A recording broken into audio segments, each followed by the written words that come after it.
Welcome to KRR kitchen. இன்றைக்கி நம்ம கிச்சனில் பார்க்க போகிற ரெசிபி தக்காளி தொக்கு எப்படி செய்கிறதுன்னு தான் பார்க்க போகிறோம். இந்த தக்காளி தொக்கு பார்த்திங்கன்னா கொஞ்சம் கூட தண்ணி சேர்க்காமல் ரொம்ப அருமையாக செய்ய போகிறோம். நம்ம தண்ணி சேர்க்காமல் செய்கிறதுனால பார்த்திங்கன்னா நல்லா ஒரு 6 மாதம் வரைக்கும் ஸ்டோர் பண்ணி வச்சு நம்ம சாப்பிட்லாம். டேஸ்ட்டு ரொம்ப அருமையாக இருக்குங்க. இந்த தக்காளி தொக்கு பார்த்திங்கன்னா இட்லி, தோசை, சப்பாத்தி, சாதம்னு எல்லாத்துக்கும் ரொம்ப அருமையாக இருக்கும். கொஞ்சமாக சாதத்தில் போட்டு நல்லெண்ணெயோ நெய்யோ ஊற்றி பிசைஞ்சு சாப்பிடும்போது டேஸ்ட்டு ரொம்ப அருமையாக இருக்குங்க. அதே போல் பாருங்க, இட்லி தோசைக்கும் வச்சு சாப்பிடும்போது ரொம்ப சூப்பராக இருக்கும். இந்த தக்காளி தொக்கு எப்படி செய்கிறது நம்ம வீடியோக்குள்ளே போய் பார்ப்போம். அதுக்கு முன்னாடி நம்ம சேனலை இப்போ தான் ஃபஸ்ட் டைம் பார்க்குறீங்கன்னா சப்ஸ்கிரைப் பண்ணி வச்சுக்கோங்க.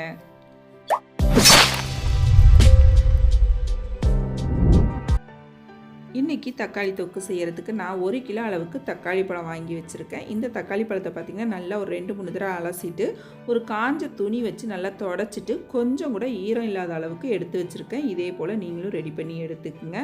அப்போ தான் ஊறுகாய் நமக்கு ரொம்ப நாள் வரைக்கும் கெட்டு போகாமல் இருக்கும் இந்த தொக்கு. இப்போ தக்காளி பழமும் பார்த்திங்கன்னா அங்கங்கே அடிப்பட்டாப்பில் இருக்கும். சில பழம் அப்படி இல்லைன்னா பழமாகவே இருக்கும், கொஞ்சம் நொலன்னு இருக்கிற மாதிரி இருக்கும். அந்த மாதிரி பழம்லாம் எடுத்துக்கக்கூடாது. நல்ல பழமாக இருக்கணும். அமுக்கணும் அப்படின்னா கொஞ்சம் நல்லா அழுத்தமாக இருக்கிற மாதிரி இருக்கணும். அந்த மாதிரி எடுத்தோம் அப்படின்னா தான் நமக்கு தொக்குக்கு நல்லாயிருக்கும். ரொம்ப நாள் வரைக்கும் வச்சுருந்து யூஸ் பண்ணலாம். இப்போ இந்த தக்காளி பழத்தை நம்ம கட் பண்ணி எடுத்துக்குவோம். நல்லா 2ஆக இது போல் கட் பண்ணிவிட்டு நடுப்புற உள்ள இந்த அழுத்தமான பகுதியை எடுத்துருங்க. இது கூட சேர்த்து நம்ம செய்யக்கூடாது. இதே போல் எல்லா தக்காளி பழத்தையும் நம்ம கட் பண்ணி எடுத்துக்குவோம். இப்போ எல்லா தக்காளி பழத்தையும் இது போல் சின்ன சின்னதாக கட் பண்ணி எடுத்துக்குவோம். அதுக்கப்புறம் என்ன செய்கிறதுங்கிறத பார்க்கலாம். இப்போ தக்காளி பழம் எல்லாத்தையும் நான் கட் பண்ணிவிட்டு உங்கள்கிட்ட காட்டுறேன்.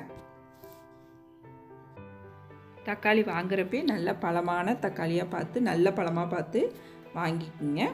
இப்போ எல்லாத்தையும் நல்லா கட் பண்ணி எடுத்ததுக்கு அப்புறம் இதை ஒரு ஓரமாக வச்சுக்கோங்க. அதுக்கப்புறம் பார்த்திங்கன்னா இந்த 1 கிலோ தக்காளிக்கு ஒரு 100 கிராம் அளவுக்கு புளி எடுத்துக்கணும். நம்ம புளி நல்லா கையால் அழுத்தி பிடிச்சோம்னா பெரிய உருண்டையாக ஒரு 100 கிராம் அளவுக்கு புளி எடுத்துக்குங்க. இந்த புளியில் பார்த்திங்கன்னா சைடில் நார், ஓடு எல்லாம் இருக்கும். அதெல்லாம் சுத்தம் பண்ணி எடுத்துக்குங்க. எல்லாத்தையும் நார்லாம் இருக்கக்கூடாது. அந்த அளவுக்கு க்ளீன் பண்ணி எடுத்து நல்லா இது போல் இவ்வளோ பெரிய உருண்டையாக எடுத்துக்கங்க. இந்த அளவுக்கு புளி சேர்த்து செஞ்சோம் அப்படின்னா தான் டேஸ்ட்டும் நல்லாயிருக்கும். ரொம்ப நாள் வரைக்கும் நம்ம வச்சுருந்து யூஸ் பண்ணலாம். இப்போ ஒரு கடாயில் 100 ml நல்லெண்ணெய் சேர்த்துக்கிறேன். நம்ம டீ குடிக்கிற கிளாஸ் இருக்கும்ல வீட்டில், அதால் 1 டம்ளர் அளவுக்கு நல்லெண்ணெய் சேர்த்துக்கிறேன். இப்போ இந்த எண்ணெயில் பார்த்திங்கன்னா நம்ம கட் பண்ணி வச்சுருக்க தக்காளியை சேர்க்க போகிறோம். எல்லா தக்காளியும் சேர்த்தாச்சு. இப்போ இது கூடவே நம்ம எடுத்து வச்சுருக்க புளியும் சின்ன சின்னதாக பிச்சு போட்டுக்குங்க. இந்த தக்காளியும் இந்த புளியும் பார்த்திங்கன்னா இந்த எண்ணெயில் நல்லா வதங்கி வரணும். நம்ம வதக்கிட்டு செய்யும் போது பார்த்திங்கன்னா டேஸ்ட்டு ரொம்ப அருமையாக இருக்குங்க தக்காளி தொக்கு. இது போல் நல்லா வதக்கி எடுத்துக்குவோம். நல்லா இந்த எண்ணெயிலேயே வதக்கி எடுத்துக்குவோம். இது போல் சின்ன சின்னதாக பிச்சு போட்டுக்குங்க புளியை. அப்போ தான் நல்லா ஒத்தாப்பில் வதங்கி வரும். இப்போ நல்லா கலந்து விடுவோம். இது வதங்கி வரத்துக்கு ஒரு 5லேருந்து 10 நிமிஷம் ஆகும். நல்லா வதக்கி எடுத்துக்குங்க. இப்போ இந்த புளியும் தக்காளியும் வெந்து வரும்போது பார்த்திங்கன்னா தண்ணி விடும். அந்த தக்காளி பழத்தில் தண்ணி இருக்கும், அந்த தண்ணி விடும். அந்த தண்ணி பார்த்திங்கன்னா நல்லா வற்றி வரணும். அந்த வரைக்கும் நம்ம நல்லா வதக்கி எடுத்தால் தான் கெட்டு போகாமல் இருக்கும் ரொம்ப நாள் வரைக்கும். நல்லா இதை வதக்கி எடுத்துக்குவோம். இது வதங்குறப்ப பாருங்கள் நல்லா தண்ணி விட்டு வருது பார்த்திங்களா. இது எல்லாம் நல்லா சுண்டி வரணும். இந்த தண்ணி இருக்கக்கூடாது. இருந்துச்சு அப்படின்னாக்கா ரொம்ப சீக்கிரமாக வீணாக போயிடும். கொஞ்சம் நல்லா புளியை நம்ம அதிகமான அளவு தான் சேர்த்துருக்கோம். நல்லா இதை வேக வச்சு எடுத்துக்கணும் நம்ம. இப்போ நல்லா வெந்துக்கிட்டு இருக்கப்பே பார்த்திங்கன்னா இதுக்கு தேவையான அளவு உப்பு நம்ம இப்போயே சேர்த்துடலாம். ஒரு 2 டேபிள் ஸ்பூன் அளவுக்கு கல் உப்பு சேர்த்துக்கிறேன். சேர்த்து நல்லா கலந்து விட்டுக்குங்க. உப்பு சேர்த்து நல்லா அந்த தண்ணியெலாம் வற்றி வரட்டும். அது வரைக்கும் நல்லா கலந்து விட்டுக்குங்க. அதுக்கப்புறம் நம்ம மசாலா பொருள் சேர்த்துக்கலாம். நல்லா திக்காகி எண்ணெய் பிரிஞ்சு வருது பாருங்கள். இது வரைக்கும் நல்லா இதை வதக்கி எடுத்துக்கணும். இப்போ தண்ணிலாம் வற்றி நல்லா இந்த அளவுக்கு திக்காகி வரணும். இதை கொஞ்சம் கூட சூடு இல்லாமல் நல்லா ஆற வச்சு எடுத்துக்கோங்க. அதுக்கப்புறம் பார்த்திங்கன்னா இதில் ஒரு 1/2 டேபிள் ஸ்பூன் அளவுக்கு மஞ்சள் தூள், அப்புறம் நம்ம டீ கிளாஸால் 1 கிளாஸ் அளவுக்கு நான் தனி மிளகாத்தூள் எடுத்திருக்கேன். இது வீட்டில் அரைச்ச மிளகாத்தூள். காரம் கொஞ்சம் இதில் கம்மியாக இருக்குது அப்படிங்கிறதுனால நான் 1 டம்ளர் எடுத்திருக்கேன். இதில் நீங்கள் 1/2 டம்ளர் சேர்த்திங்கன்னா போதும். கடையில் வாங்குகிற தூள் இல்லை உங்கள்கிட்ட உள்ள மிளகாத்தூள் நல்லா காரமாக இருக்கும் அப்படின்னா இதில் 1/2 டம்ளர், அதாவது ஒரு 50 கிராம் அளவுக்கு எடுத்திங்கன்னா போதும். இதிலே 1 டேபிள் ஸ்பூன் அளவுக்கு பெருங்காயத்தூளும் சேர்த்துக்குங்க. நல்லா எல்லாத்தையும் கலந்து விட்டுருங்க. அதே போல் பார்த்திங்கன்னா கொஞ்சம் கூட சூடும் இருக்கக்கூடாது. நல்லா ஒத்தாப்பில் கலந்து விட்டுருங்க. ஒரு 2லேருந்து 2.5 டேபிள் ஸ்பூன் மிளகாத்தூள் சேர்த்திங்கன்னா சரியான அளவாக இருக்கும். இது காரம் இல்லை அப்படிங்கிறதுக்காக நான் 1 டம்ளர் சேர்த்துருக்கேன். இப்போ இதை மிக்ஸி ஜாருக்கு மாற்றி நல்லா நைஸாக அரைச்சி எடுத்துக்கணும். எங்கேயுமே நம்ம தண்ணி சேர்க்கக்கூடாது. இந்த எண்ணெயோடையே சேர்த்து நல்லா அரைச்சி எடுத்துகிட்டு வந்துடுவோம். நைஸாக அரைச்சி எடுத்துக்கணும். இப்போ அரைச்சி எடுத்துகிட்டு வந்துடுவோம்.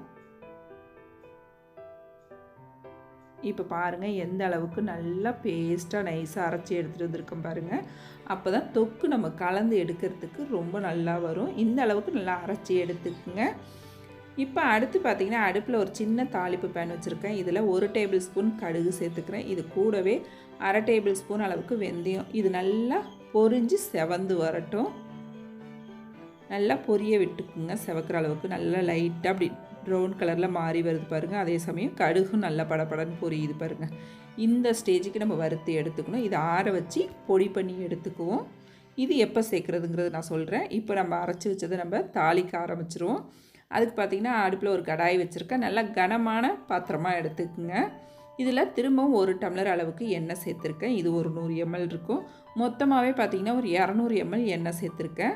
இந்த அளவு சேர்த்து செய்யும் போது தான் பார்த்திங்கன்னா நமக்கு 6 மாதம் வரைக்கும் இந்த தொக்கு கெட்டு போகாமல் இருக்கும். எப்போல்லாம் நமக்கு தேவையோ எடுத்து வச்சுக்கலாம். இதிலே 1 டேபிள் ஸ்பூன் கடுகு, 1 டேபிள் ஸ்பூன் அளவுக்கு உளுந்து சேர்த்து நல்லா பொரிய விட்டுருங்க. பொரிஞ்சு செவந்து வரட்டும். இதிலே கொஞ்சமாக பெருங்காயத்தூளும் சேர்த்துக்குங்க. நல்லா கலந்து விட்டுட்டு இதில் ஒரு 15-20 பூண்டு பல் நல்லா உரிச்சிட்டு நல்லா தட்டி எடுத்து வச்சுருக்கேன். அதை இதில் சேர்த்துக்கிறேன். பூண்டு பல் நம்ம எவ்வளோ வேணாலும் சேர்த்துக்கலாம். ரொம்ப சூப்பராக இருக்கும் சேர்க்கும் போது. முடிஞ்ச வரைக்கும் அதிகமான அளவு பூண்டு சேர்த்து செஞ்சு பாருங்கள். டேஸ்ட்டு ரொம்ப அருமையாக இருக்கும். நல்லா ஒரு கைப்பிடி அளவுக்கு கருவேப்பிலையும் சேர்த்து நல்லா பொரிய விட்டுக்குவோம். இப்போ நல்லா எல்லாம் பொரிஞ்சு செவந்து வந்ததுக்கப்புறம் பார்த்திங்கன்னா நம்ம அரைச்சி வச்சுருக்க அந்த தக்காளி பேஸ்ட்டை இதில் சேர்த்துக்குவோம். எந்த இடத்துலையும் தண்ணி சேர்க்கக்கூடாது. மிக்ஸி ஜாரை கூட நீங்கள் கையால் வலித்து சேர்த்துக்குங்க. தண்ணி எதுவும் சேர்த்துறாதீங்க. இப்போ இந்த எண்ணெயிலே இதை நல்லா வதக்கி எடுக்கணும். நல்லா கலந்து கொடுத்துட்டே இருந்திங்கன்னா அந்த இது நல்லா வெந்து தக்காளி நல்லா வெந்து டக்குன்னு இது சீக்கிரமாகவே சுண்டி வந்துடும். ஏன்னா நம்ம ஏற்கனவே இது வதக்கிட்டு தான் அரைச்சிருக்கோம். அதனால் பார்த்திங்கன்னா டக்குன்னு திக்காகி வந்துடும். இதிலே பார்த்திங்கன்னா நம்ம அரைச்சி வச்சுருக்க அந்த பொடியும் சேர்த்துக்குவோம். கடுகு வெந்தய பொடியும் சேர்த்து நல்லா கலந்து விட்டுருங்க. நல்லா ஒரு 5 நிமிஷத்துக்குலாம் பார்த்திங்கன்னா நல்லா சுண்டி வதங்கி அப்படியே திக்காகி வந்துடும். அந்த எண்ணெய் பிரிஞ்சு வர வரைக்கும் நம்ம இது போல் வச்சு கிண்டிக்கிட்டே இருக்கணும். அப்போ தான் ரொம்ப அருமையாக இருக்கும். இப்போ பாருங்கள் எண்ணெய் நல்லா ஓரமெல்லாம் பிரிஞ்சு வருது பாருங்கள். தகன்னு நல்லா சூப்பராக அருமையாக ரெடியாகி வந்திருக்கு பாருங்கள். இதில் கடைசியாக இறக்க போகிறப்போ ஒரு 2 டேபிள் ஸ்பூன் அளவுக்கு நாட்டு சக்கரை சேர்த்துக்குங்க. அப்படி இல்லைன்னா வெல்லம் இருந்துச்சுன்னா வெல்லம் கூட இடிச்சிட்டு சேர்த்துக்குங்க.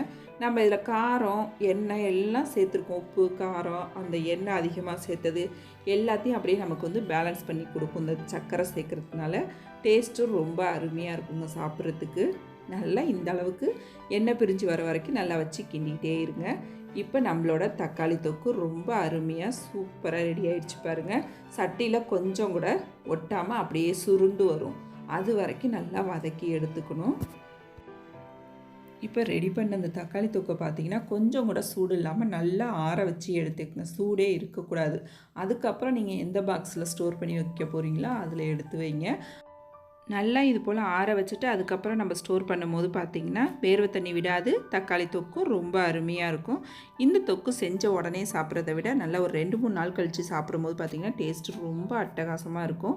நீங்களும் இந்த தக்காளி தொக்கை நான் இன்றைக்கி சொன்னது போல் சொன்ன மெஷர்மெண்ட்டை பயன்படுத்தி செஞ்சு பாருங்கள். ரொம்ப அருமையாக இருக்குங்க. செஞ்சு பார்த்துட்டு எப்படி இருக்குன்னு எனக்கு கமெண்ட் பண்ணுங்கள். என்னோட இந்த ரெசிபி பிடிச்சிருந்ததுன்னா லைக் பண்ணுங்கள், ஷேர் பண்ணுங்கள். மறக்காமல் நம்ம KRR கிச்சனை சப்ஸ்கிரைப் பண்ணி வச்சுக்கோங்க. நாளைக்கு வேறொரு ரெசிபியோடு சந்திப்போம். Thanks for watching.